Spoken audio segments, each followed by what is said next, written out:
Ahí comenzaron a grabar, así que ahora portémonos bien, que nos están grabando. Eh, Saben que después queda el link en la plataforma por si quieren revisar algo de la clase. Bueno, mi nombre es Pablo, soy argentino, nacido en Lanús, provincia de Buenos Aires, en la zona sur del Gran Buenos Aires. Y ahora mudado recientemente también a Santiago de Chile, así que acá son las 6:10, estamos una hora antes. Nos vinimos con mi esposa acá en el 1 de abril, así que ya mayo, junio, un poco más de 4 meses. Estamos viviendo acá en Santiago de Chile. En este momento estoy en la Facultad de Teología, que es donde trabajo, en la Facultad de Teología de la Universidad Católica, acá en Santiago. Eh, mm, y soy profesor de Nuevo Testamento, bueno, de distintas materias de Nuevo Testamento. Acá en la facultad enseño evangelios sinópticos ahora y algunas materias del posgrado y algunas otras cosas más. Pero con varios o con algunos nos conocemos. Fui 15 años profesor en el seminario bautista. Ah, está, mirá, hablando del seminario bautista, parecía que estaba preparado. Ahí aparece también un egresado del seminario bautista. Bueno, 15 años di clase en el seminario bautista y antes de eso estudié allá también, compensé mis estudios teológicos en el seminario bautista de Buenos Aires. Así que, bueno, ese es un poco mi recorrido y mi situación geográfica. Bien, no sé si pudieron ya ingresar en el campus virtual de la UCEL y vieron algo del programa. Este es el segundo año que dicto esta materia para la licenciatura de la UCEL. El año pasado lo hacíamos medio como. En realidad me equivoqué yo. Empecé a dar la clase, era como que yo anticipaba el tema y ahí empezaban a leer sobre el tema. En cambio ahora, ustedes ya tuvieron una semana, como me imagino que ya tienen todas las lecturas hechas, todo al día. eh, Tienen una semana para descargar la bibliografía, empezar a leer. Y entonces cuando nos encontramos, es como que el tema ya está un poquito, por lo menos un poco masticado, un poco, y la idea acá es cerrar algunas cosas, responder consultas, dudas, explicar algo de la bibliografía que tal vez no haya quedado del todo claro. ¿Pudieron ver algo del programa de la materia?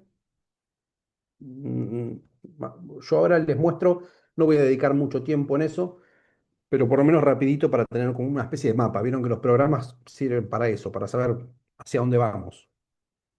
Voy a compartir pantalla. Así les muestro el programa. Están viéndolo, ¿no? Bien.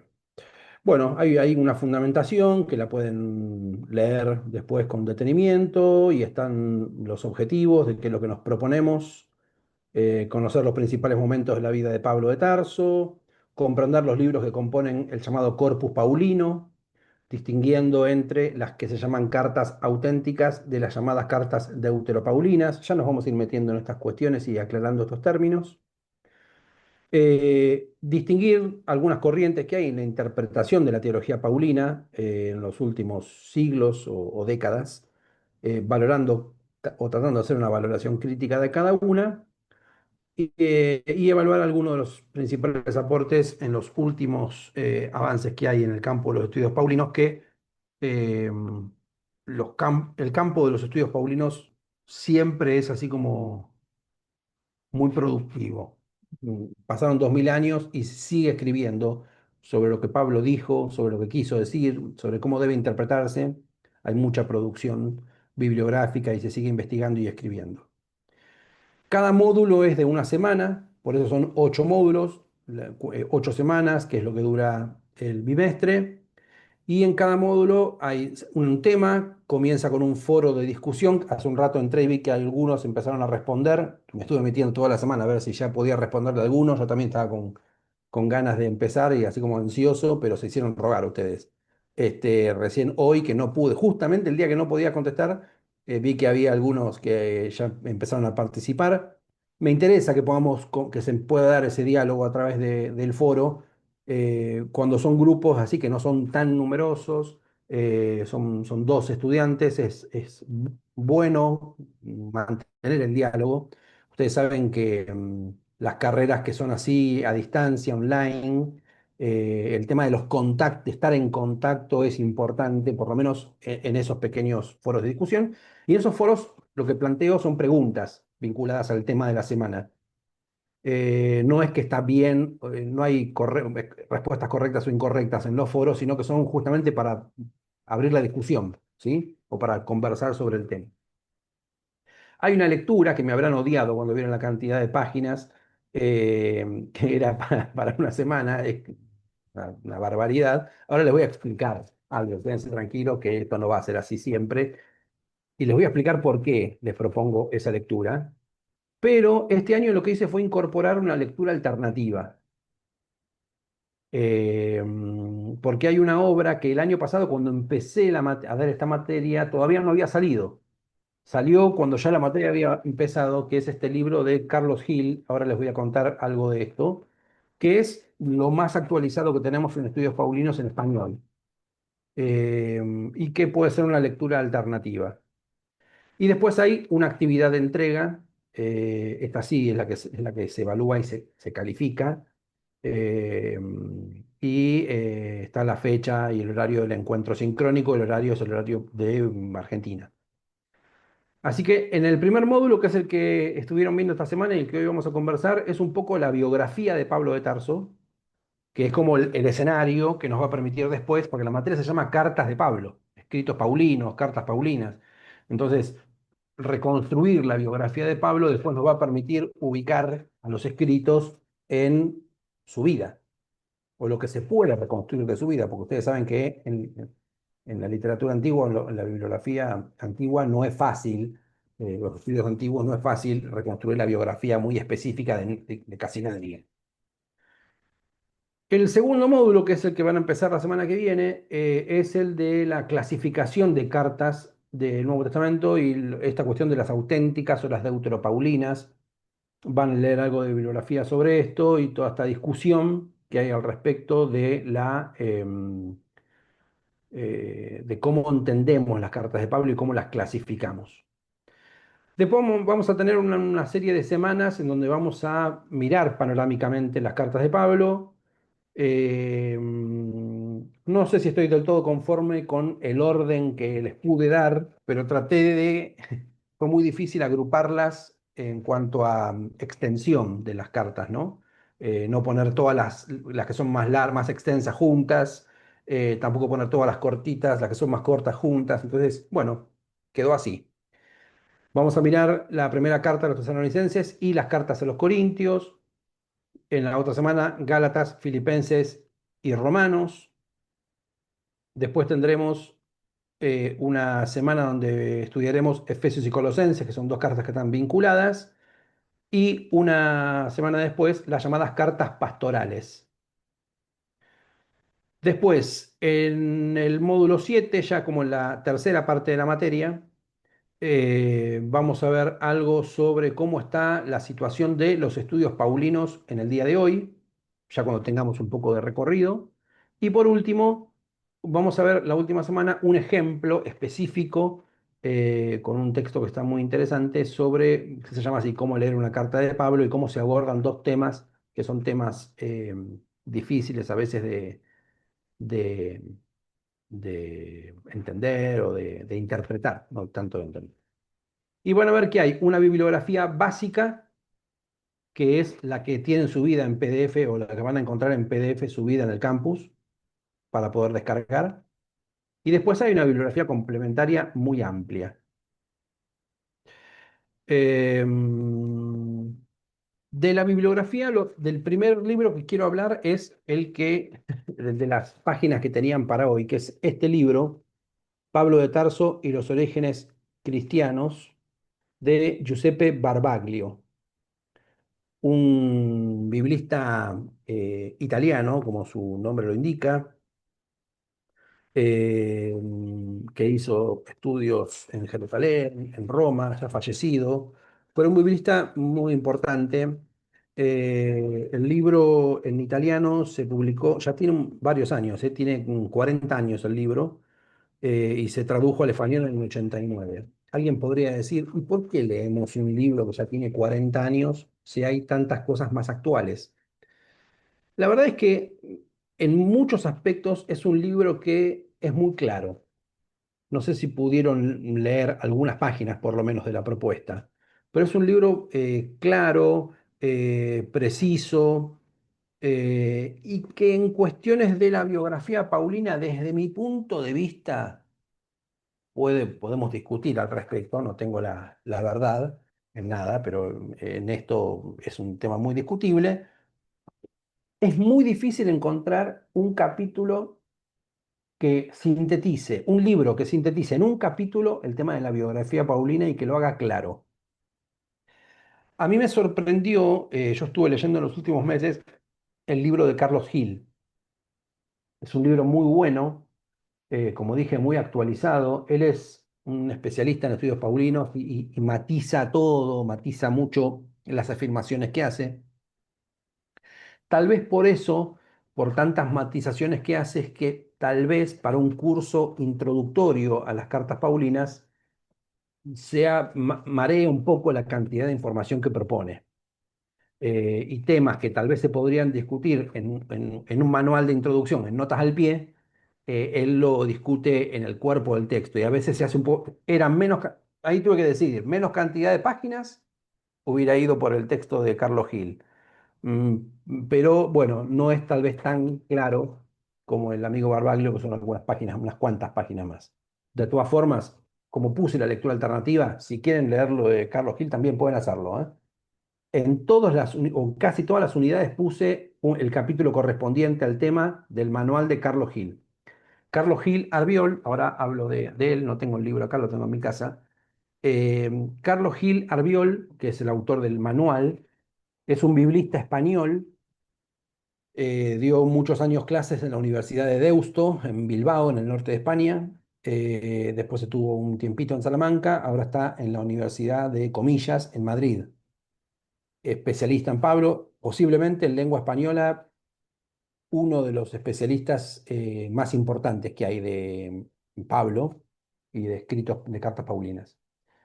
Eh, es parte de una colección ese libro, es una colección que se llama Introducción al Estudio de la Biblia, que lo publica la editorial Verbo Divino. La, mm, Esta colección pertenece a la Asociación Bíblica Española y es una colección que ya tiene sus años, pero que ahora se están volviendo como a actualizar y a reeditar los tomos. Algunos son los mismos autores que lo actualizaron un poquito, pero este tomo lo hicieron de cero. El tomo anterior ya se descartó y le pidieron a este autor que escribiese de cero un manual sobre escritos paulinos. Como les dije, es lo más actualizado que tenemos en español sobre Pablo.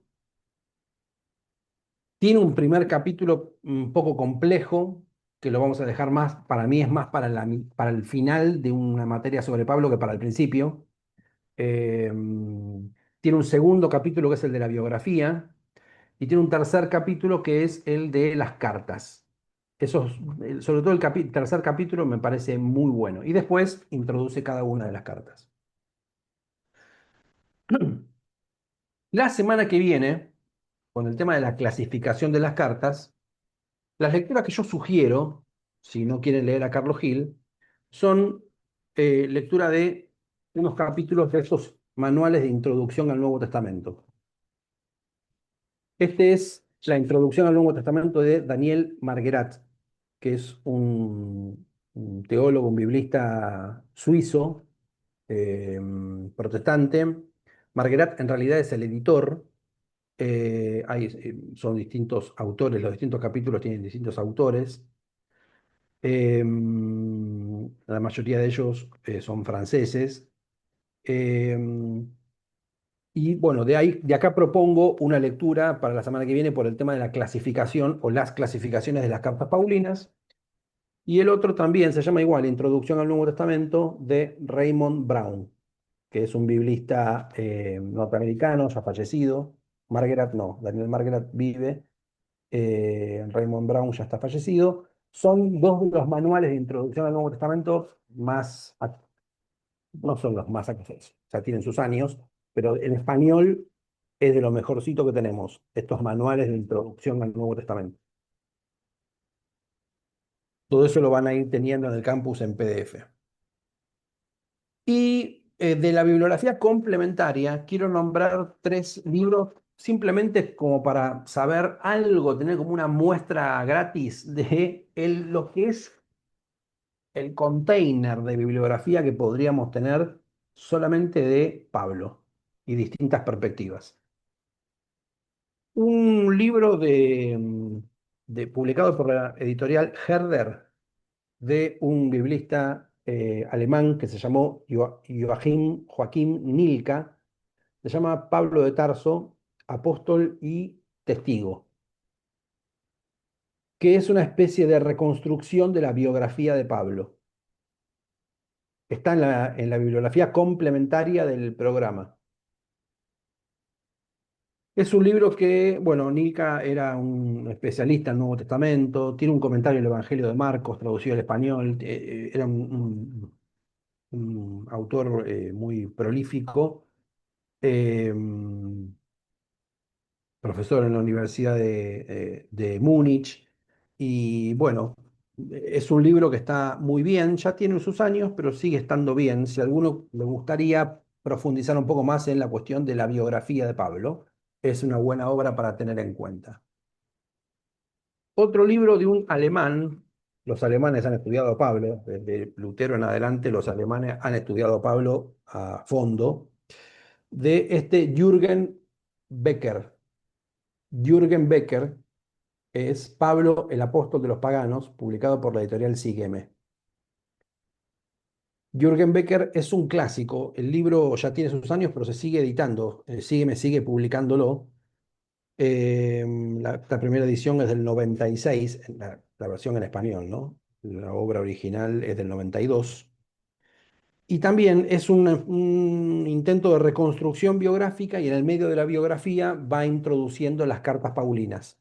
Es una obra monumental, un libro bastante importante, son más de 550 páginas, eh, y es un libro de referencia, ¿eh? Prácticamente todos los especialistas de Pablo, aún hoy, siguen citando la obra de Becker, Jürgen Becker, eh,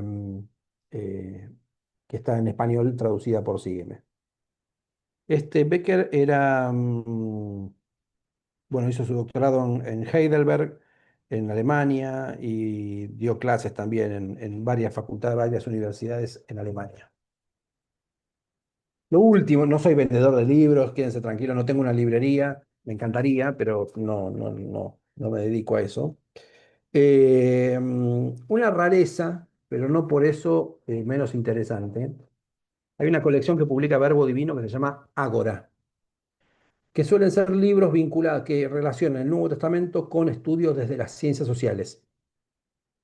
Y hay dos autores que son John Dominique Crozan, no Croissant, Croissant es otra cosa, es como en Argentina sería una media luna, es John Dominique Crozan y Jonathan Reed. Crozan es un biblista norteamericano, especialista en Nuevo Testamento, y Jonathan Reed es arqueólogo. Y vinculado a la arqueología vinculada al Nuevo Testamento.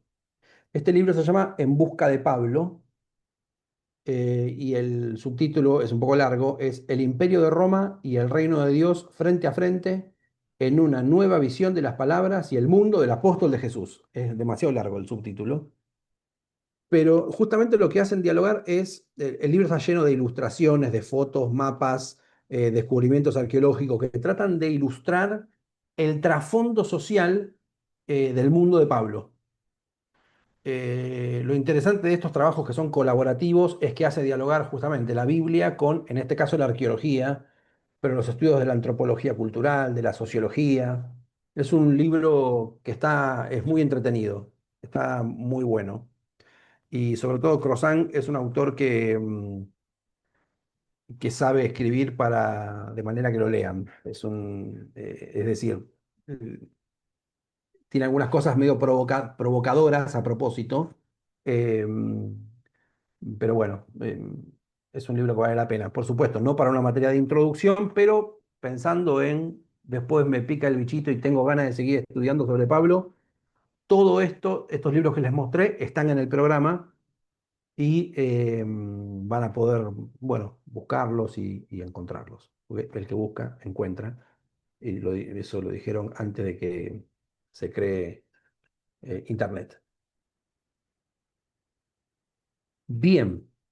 Para hoy yo les sugería la lectura del librito de Barbaglio, iba a decir las paginitas, pero no, las varias páginas del libro de Barbaglio, que es una introducción a la biografía de Pablo. ¿Alguien pudo leer unas páginas, algunas páginas del libro? ¿Cómo les fue con la lectura? A ver, dos o tres que puedan decir brevemente algo al respecto.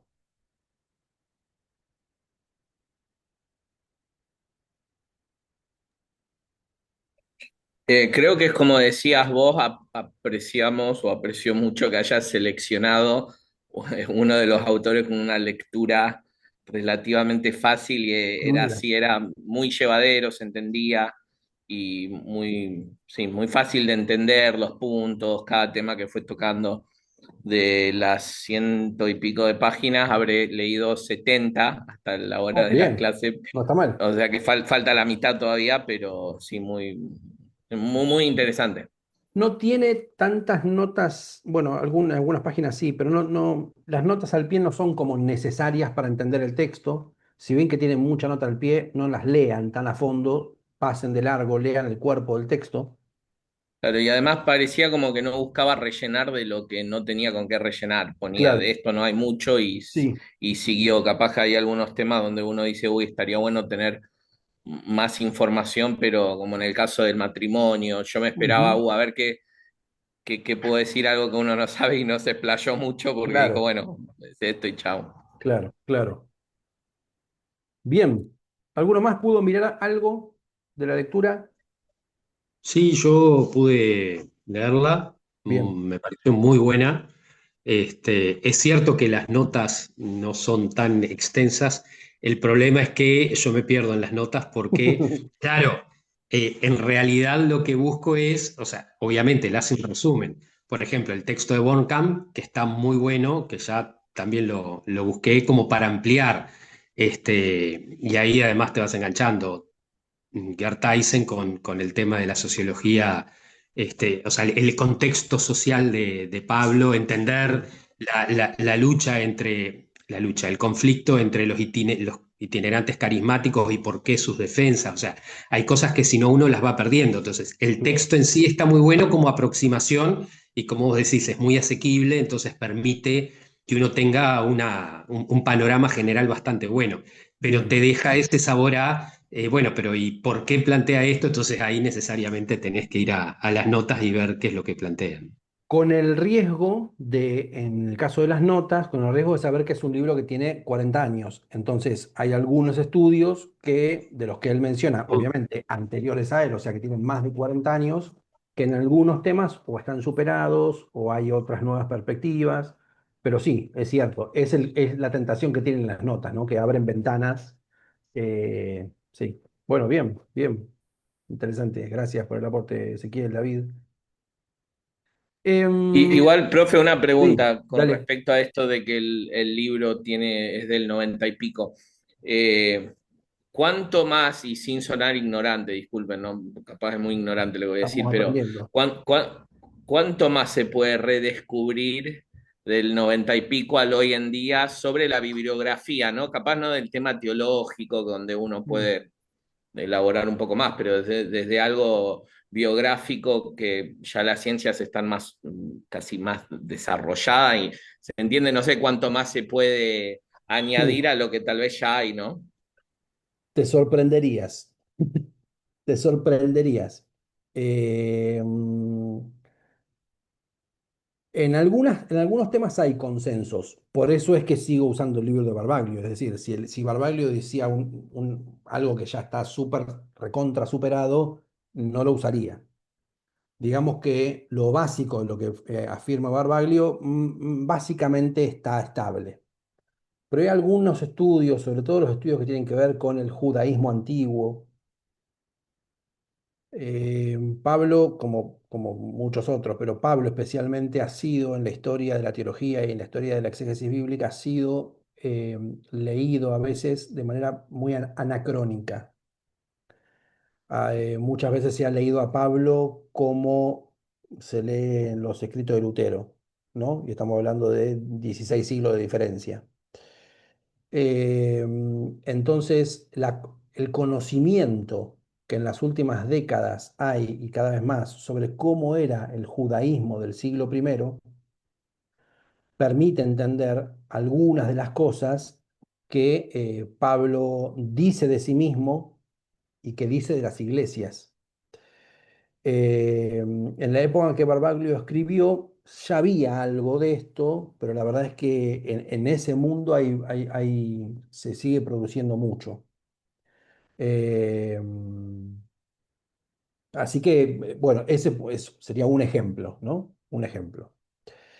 En la cuestión de la biografía de Pablo, como la biografía de cualquier autor o cualquier personaje de la antigüedad, lo que hay que ver primero, lo que hace un historiador es evaluar las fuentes, ¿no? ¿Qué fuentes tenemos para conocer a determinado personaje? Y hay fuentes primarias y fuentes secundarias con la mayoría de los personajes. En el caso de Pablo, tenemos fuentes primarias, algo que, por ejemplo, no tenemos de Jesús. No tenemos escritos de Jesús. El único texto que dice que Jesús escribió es cuando escribe en el piso, en tierra, cuando le traen a la mujer allá en adulterio. ¿Se acuerdan? Juan capítulo 8.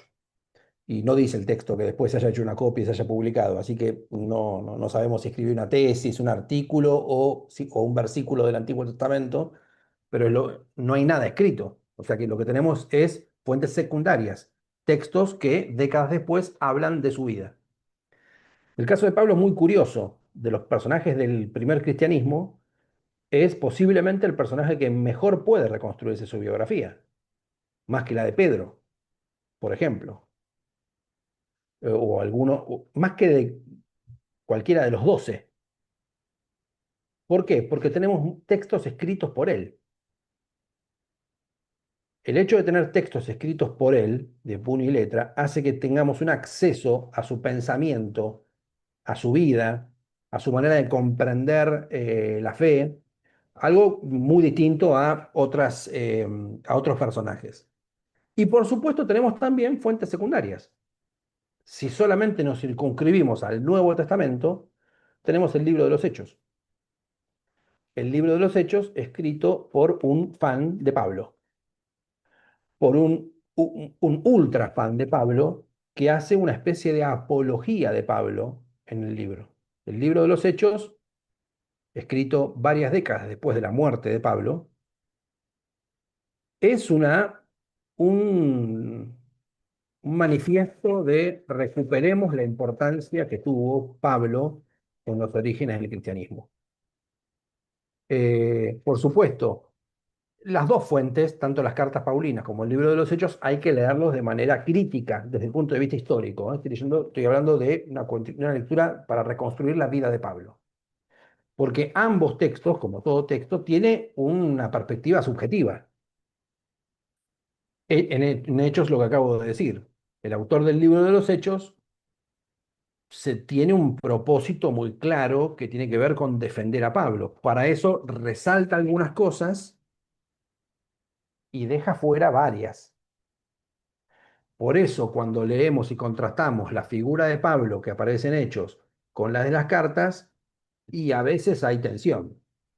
Porque cuando leemos al Pablo de las cartas parece que se lleva el mundo por delante, y cuando leemos el libro de los Hechos parece un enviado de la ONU a pacificar ¿no? Es alguien muy tranquilo que puede hablar con uno, con otro, que negocia. Y en las cartas no parece muy abierto a negociar con casi nadie, al contrario.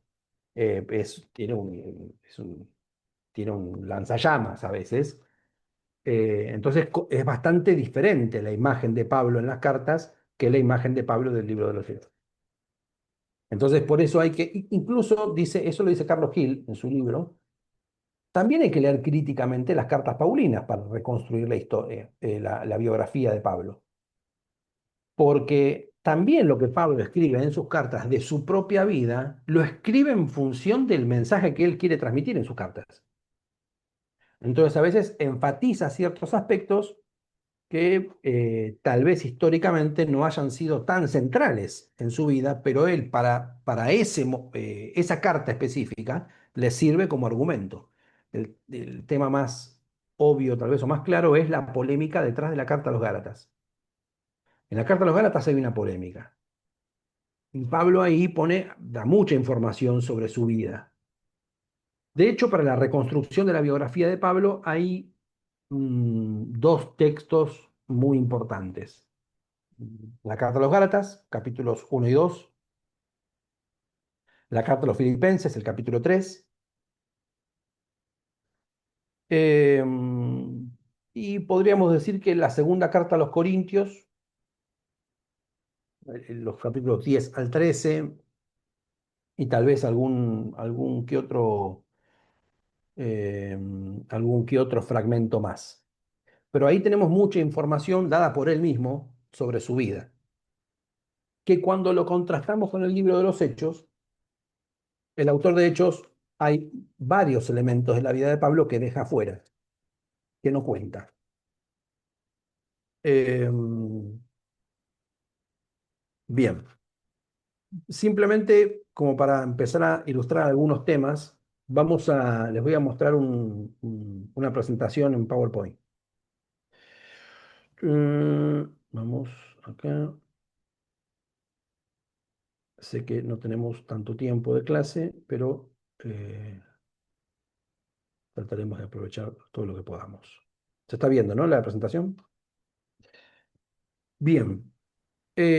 Cuando hablamos de Pablo de Tarso, bueno, primero tenemos que ubicar Tarso, ¿no? Tarso de Cilicia, una ciudad de la provincia romana de Cilicia que está hoy en el sur de la actual Turquía, en lo que se llama geográfica, desde el punto de vista de la geografía física, se llama el Asia Menor. Hoy en la actual Turquía y en la época del Imperio Romano, toda esta zona de la actual Turquía estaba dividida en diferentes provincias que formaban el Imperio Romano. Y ahí está Tarso.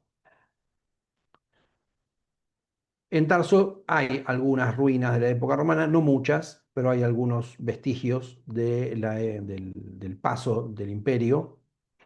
Eh, Algo queda.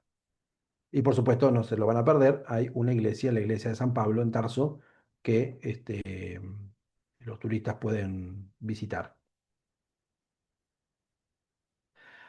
Algunos temas, justamente a modo de temario, algunas cosas a tener en cuenta para comprender los momentos principales de la vida de Pablo. Primero, la época de Pablo antes de su encuentro con el resucitado. Cómo fue su origen, o qué se puede saber de su origen, del ambiente.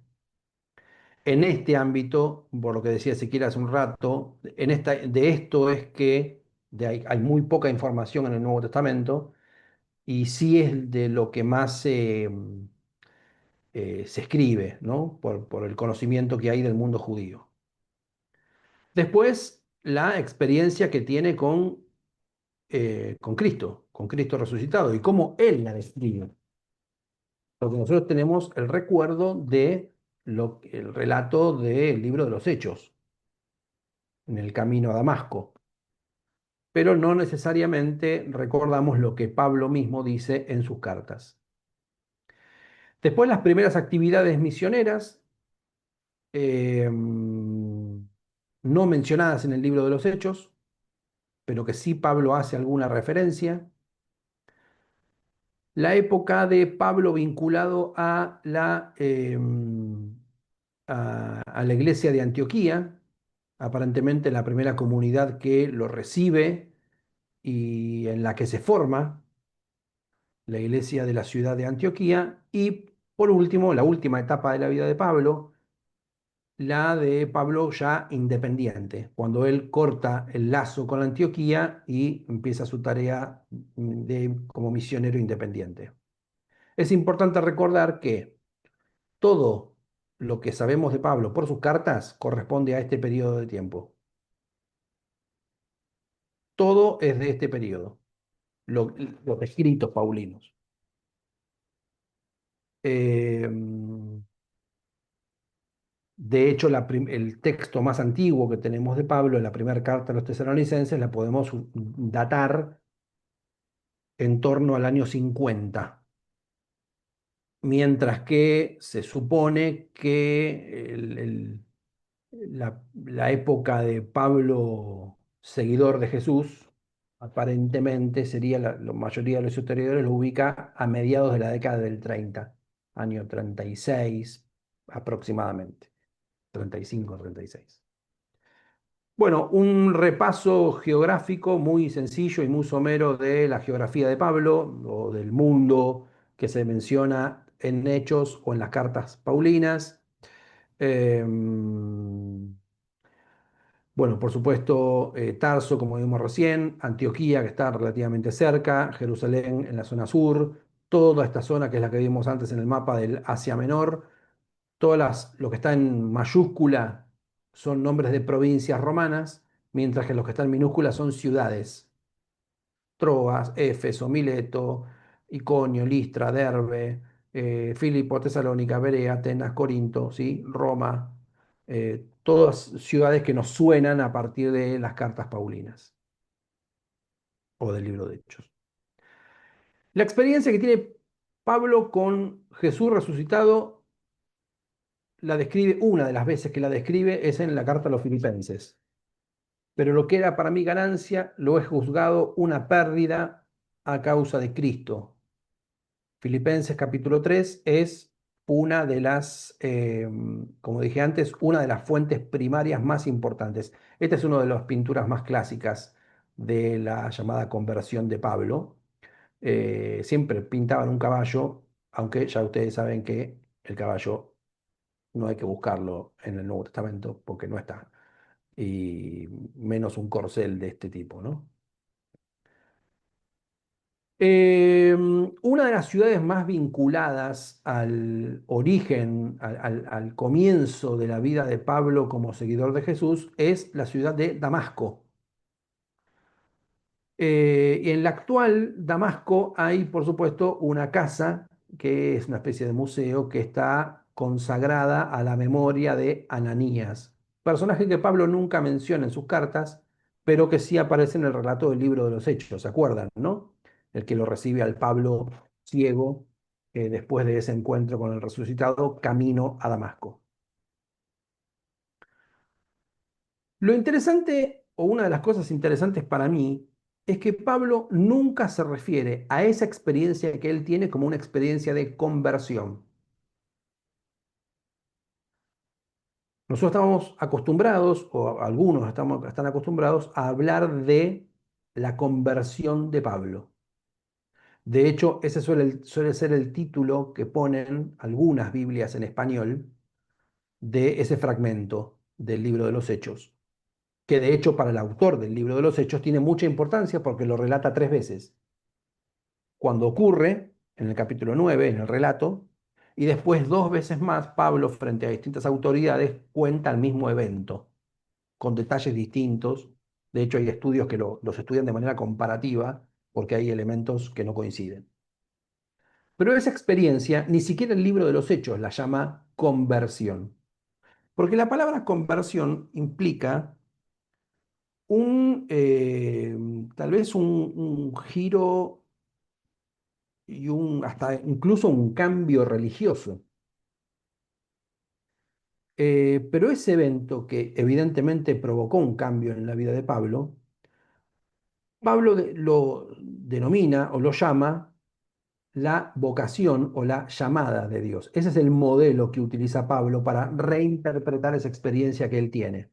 Esto se ve en la carta a los Gálatas. Pablo no habla de conversión, sino de el llamado que Dios hizo a su vida. Esto no es una cuestión simplemente lingüística, sino que tiene que ver con la manera en la que entendemos lo que le ocurrió a Pablo. Tenemos que sacarnos de a poco la idea de la cabeza de que Pablo dejó de ser judío para ser cristiano y que ahí camino a Damasco dejó su judaísmo, dejó atrás su judaísmo y a partir de ese momento él empezó a ser cristiano. No, no fue así.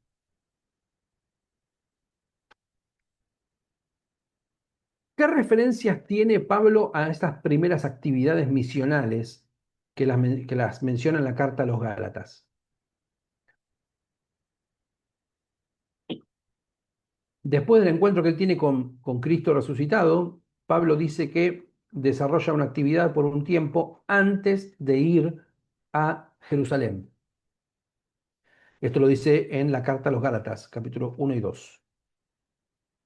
Y antes de comenzar los conflictos con la iglesia de Jerusalén, Pablo describe un conflicto que él mantiene con el liderazgo de la iglesia de Jerusalén. Gálatas capítulo 1, 15 al 17. De esa primera actividad misionera, antes de ir a Jerusalén, al llamado popularmente Concilio de Jerusalén, ¿recuerdan esto? La referencia la expresión Concilio de Jerusalén, ¿le suena?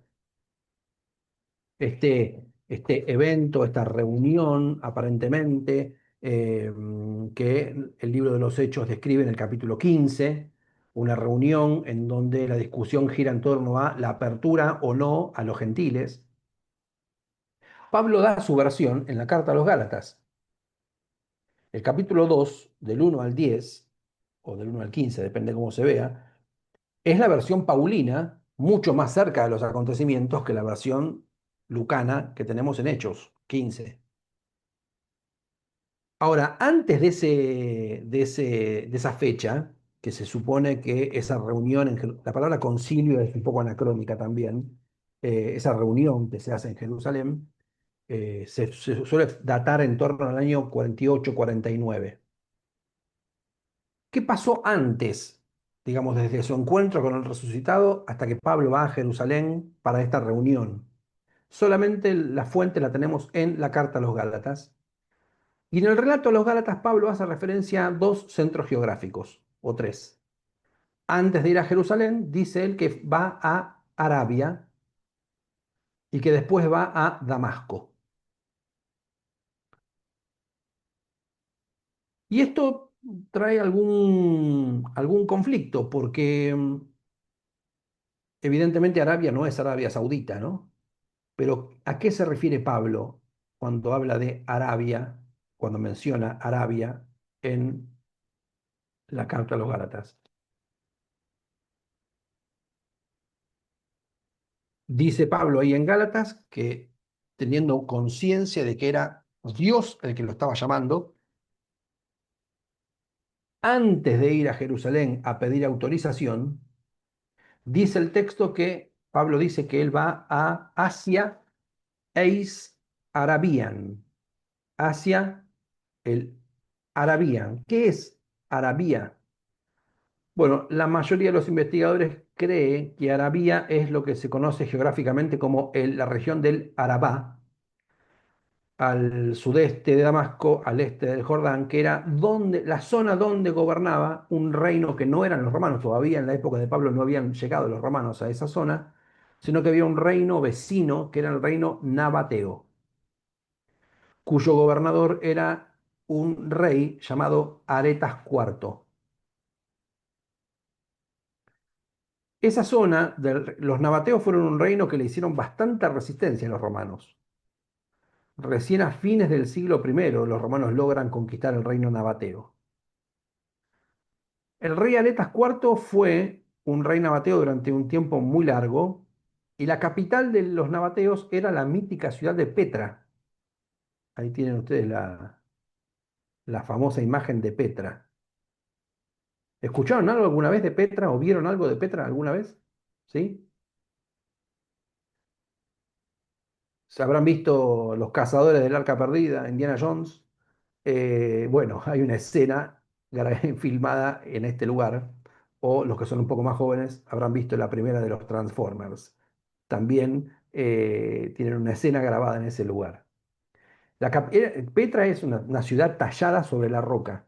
Es una locura. Está en la actual Jordania, en la nación de Jordania, geográficamente del otro lado de Jerusalén. O sea, no es el actual Estado de Israel, sino que es territorio jordano.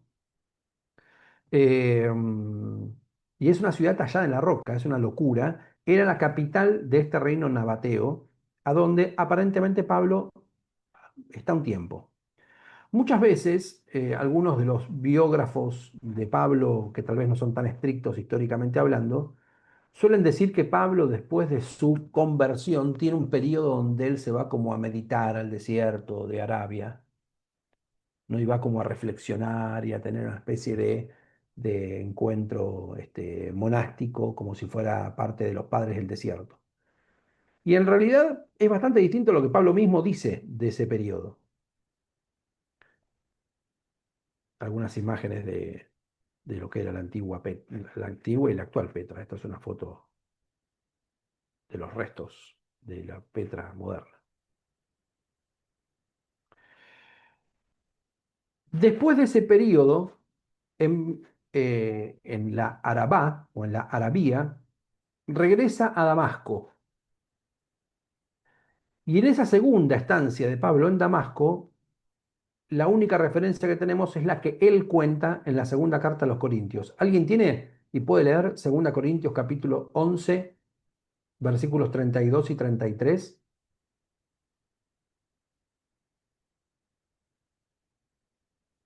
Que alguien que se desmutee y que lo lea, por favor. ¿Qué versículo, profe? 11, 32, 33. Eh, Sorry, me apareció en otro idioma. Ahí va.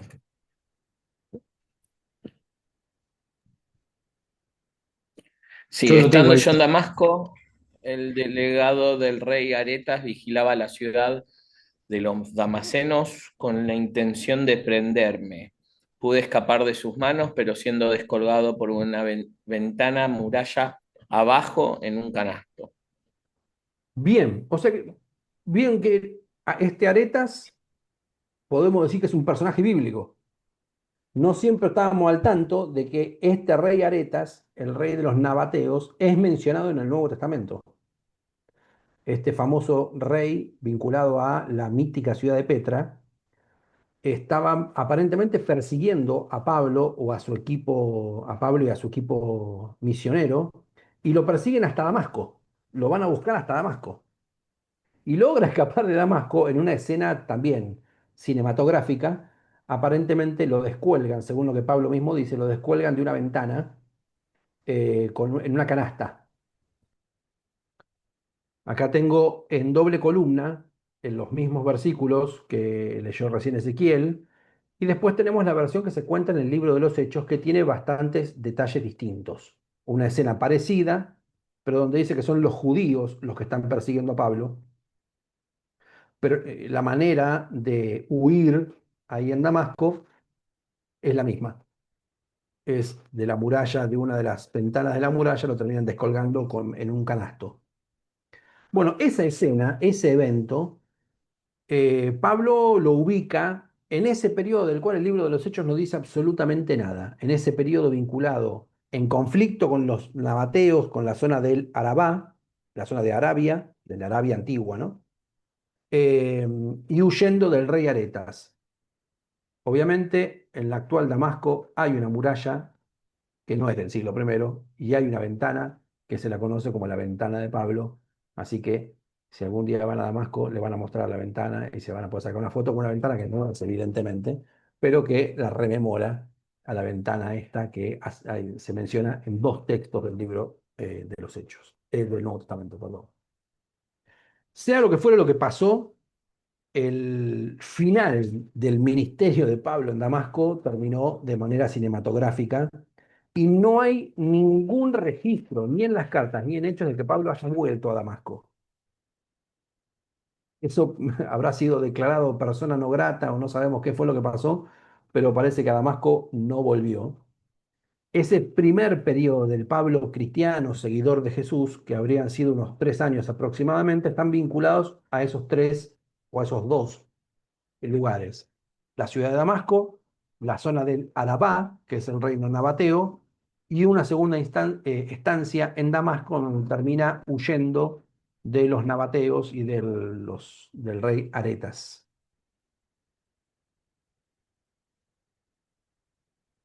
Ahí están en el mapa ubicados geográficamente los dos eh, lugares, la zona de Damasco y la zona amplia de lo que se conocía como el Arabá, que aparentemente es a lo que se refiere Pablo en Gálatas cuando las versiones en español traducen Arabia. Esto es una foto del Google Maps. Pueden ver las ciudades actuales, ¿no? Jerusalén, bueno, Gaza, que la conocemos tristemente, eh, pero bueno, para ubicarnos geográficamente, que todo está relativamente cerca. Allá las distancias son muy distintas a las que estamos nosotros acostumbrados.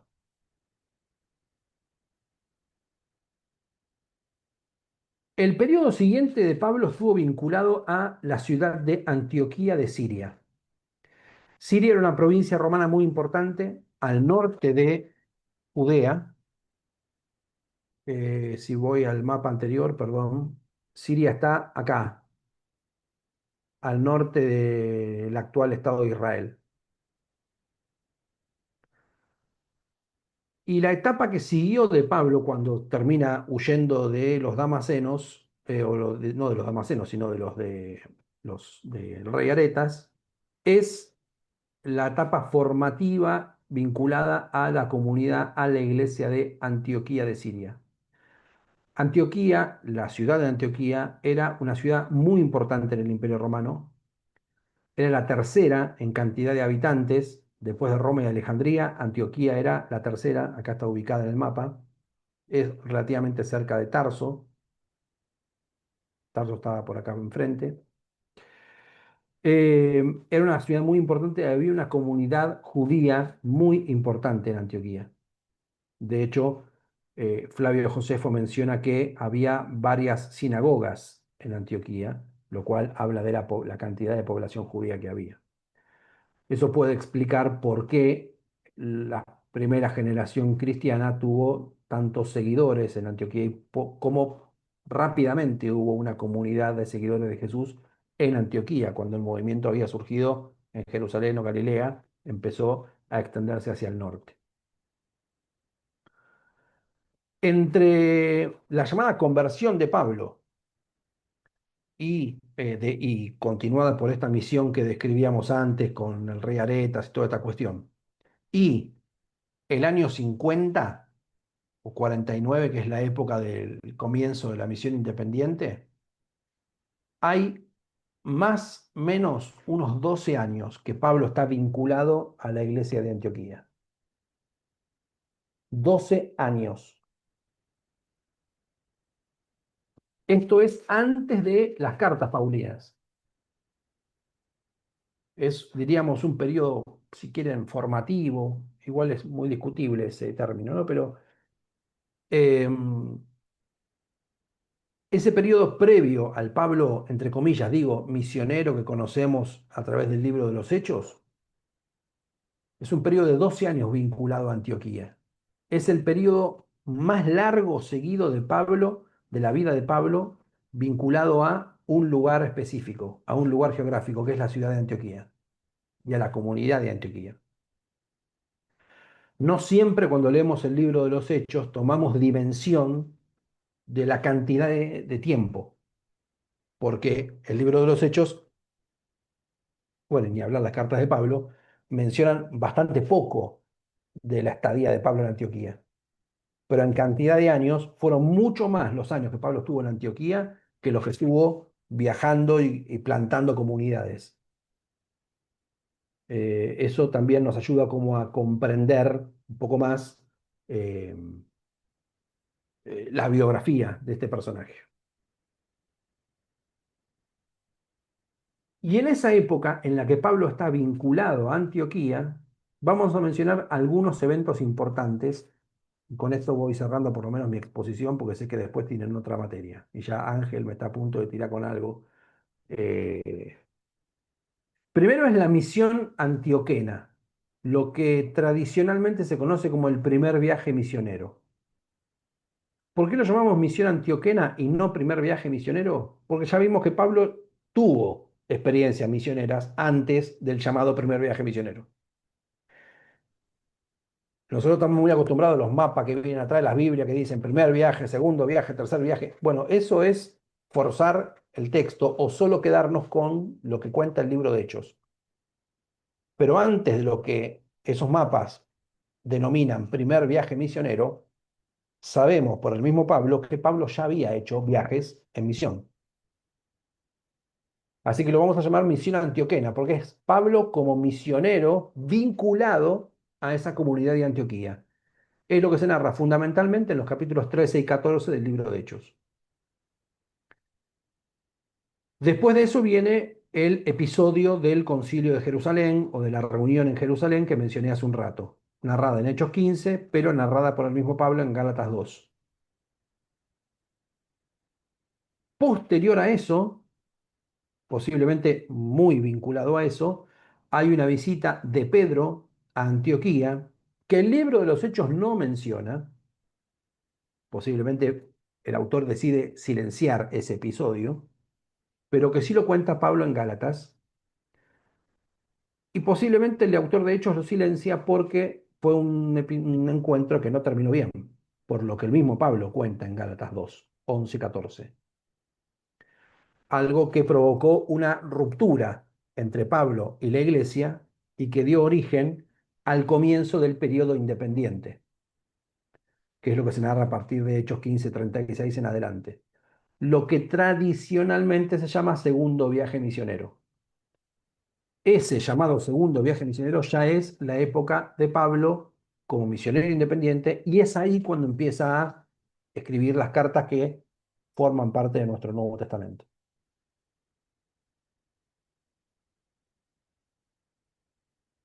Sé que corrí mucho, ¿eh? Eh, mm, Quiero tener por lo menos 5 minutos de preguntas. La próxima clase es 8:30, ¿no? Por lo menos para que Eso, tengan sí, tiempo de ir al sí, baño. 8:30. Hacemos, no sé, 5 minutos si surge alguna pregunta, alguna duda, algún comentario, lo que sea.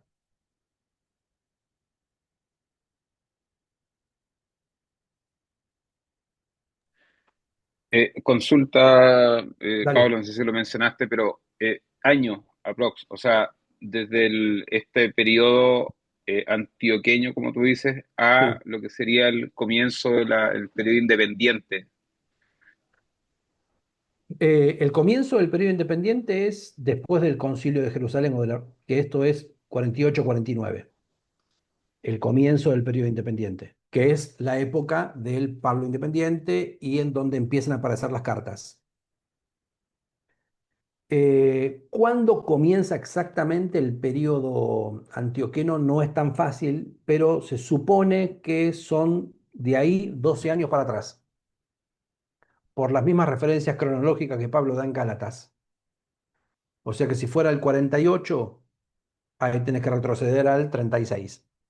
No, ¿digo bien? 38 menos 12, 36, está bien, sí, 36. Más menos. Pasa que Pablo hace referencia a dos episodios en Gálatas, y hay que ver si esos dos episodios, uno está incluido en otro. O sea, hace referencia a dos cuestiones cronológicas, hay que ver si una supone la otra. Dice 4 años después, 14 años después, entonces no sabemos si estos 14 incluyen los cuatro o no, pero más o menos tenés que pensar de mediados de la década del 30 hasta casi llegando a final de la década del 40. Estamos hablando de las dos primeras décadas de los orígenes del cristianismo. o del movimiento de Jesús. Trato de no utilizar el término cristianismo porque es un término que se va a usar mucho tiempo después. Pero más o menos esa es la cronología.